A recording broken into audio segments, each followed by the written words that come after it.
Hello friends, मैं हूं अंकित और स्वागत करता हूं आपके अपने इस यूट्यूब चैनल में। आज का हमारा टॉपिक है कि पहलवानों जैसी ताकत कैसे पाएं। पहलवानों जैसी बॉडी चाहते हैं तो पहले जान लें उनकी लाइफस्टाइल। चंदगी राम, दारा सिंह, गामा पहलवान, इनके नाम को कौन नहीं जानता होगा। ये वो लोग हैं फ्रेंड्स जिनसे भारत में पहलवानी की शुरुआत हुई थी और इन्होंने भारत में ही नहीं बल्कि विश्व में पहलवानी का नाम रोशन किया था।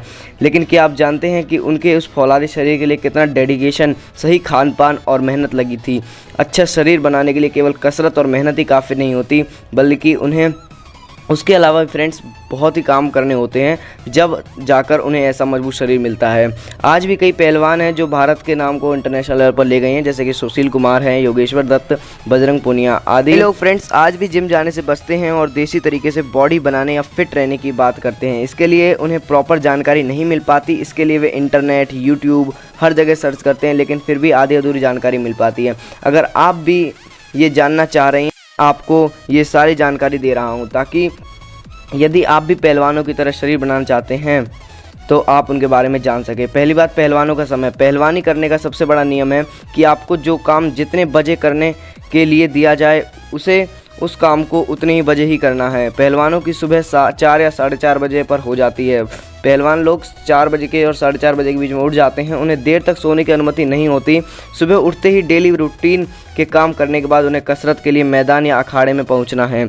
उसके बाद सुबह 10 बजे उन्हें व्यायाम प्रैक्टिस करनी होती है और यही क्रम शाम को फिर से शुरू होता है और देर रात तक चलता है। डिसिप्लिन उनकी लाइफ का पहला नियम होता है। इसलिए यदि आप भी पहलवान जैसी बॉडी बनाना चाहते हैं तो उनके लाइफस्टाइल को ही अपनाएं। आज के समय में तो लोग जिम जाने से प्री वर्कआउट ले लेते हैं और तुरंत एक्सरसाइज करने लगते हैं, लेकिन पहले के ज़माने में ऐसा नहीं होता था। पहले पहलवानों को सुबह उठकर अपने शरीर पर तेल की मालिश करनी होती थी ताकि उनके शरीर में गर्मी आ सके। उसके बाद उन्हें अखाड़े को खोदना होता था और फिर उन्हें वापस भरना होता था। इसके पीछे एक बहुत बड़ा कारण था। ऐसा करने से उनके शरीर में गर्मी आ जाती थी और उनका वार्म अप भी हो जाता था, जिससे उनके शरीर में सुफुर्ती और फुर्ती पैदा होती थी। फिर उसके बाद उन्हें अखाड़े को फिर से पहले जैसा करना होता था ताकि वो उस स्थिति में आ जाएं कि पहलवानी करते समय उन्हें चोट ना लगे। पहलवानों का खाना। पहलवानों की डाइट काफ़ी कठिन होती है। उन्हें शरीर में अंदर से मजबूती चाहिए होती है। वे एब्स या एथलीट जैसी बॉडी नहीं चाहते। उनको बस फौलादी और ठोस शरीर को ज़्यादा महत्व देते हैं। विश्व विजेता गामा पहलवान के बारे में कहा जाता है कि वे 6 किलो चिकन, 10 लीटर दूध और लगभग 100 रोटियां खा सकते थे। अब आप इससे अंदाज़ा लगा सकते हैं कि पहलवानों को अपने भोजन में कितनी चीज़ें खानी पड़ती होंगी जिनसे उनका शरीर मजबूत बनता है।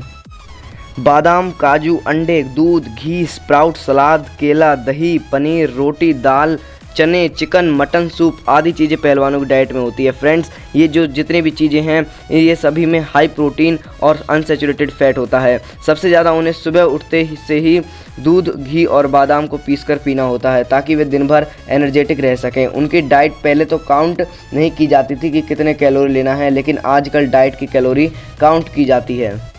फ्रेंड्स, अब आता है सबसे मेन पॉइंट। जो पहलवान होते हैं वो अपने गुरु की बात कभी नहीं टालते। आज के समय में जिम में यदि ट्रेनर कहता है ना कि आपको 20 रेप्स लगाने हैं तो आप अपनी क्षमता के मुताबिक लगाकर हार मान लेते हैं और उसका कहना टाल देते हैं, लेकिन पहले ये नहीं होता था। यदि किसी सीनियर पहलवान ने कह दिया कि इतनी दंड बैठक लगानी है तो शरगदी उतनी दंड लगाता ही था। ठीक है, पहलवान जो होता था पहले वाला वो उतने दंड लगाता ही था, भले ही कुछ हो जाए। सीधा साधा मतलब ये है कि यदि कुछ बनना है तो गुरु की बात का पालन करते ही थे वो लोग। तो अब आप समझ ही गए होंगे कि पहलवान बनने के लिए आपको कितने कठिन दौर से गुजरना होता है। खैर, यदि आप मन में ठान चुके हैं कि आप पहलवान जैसा फौलादी शरीर पाना चाहते हैं तो आपके लिए ये कोई कठिन बात नहीं है। ठीक है फ्रेंड्स, अगर आपको वीडियो अच्छी लगी तो वीडियो को लाइक करें और चैनल को सब्सक्राइब करना ना भूलें और बेल आइकन को प्रेस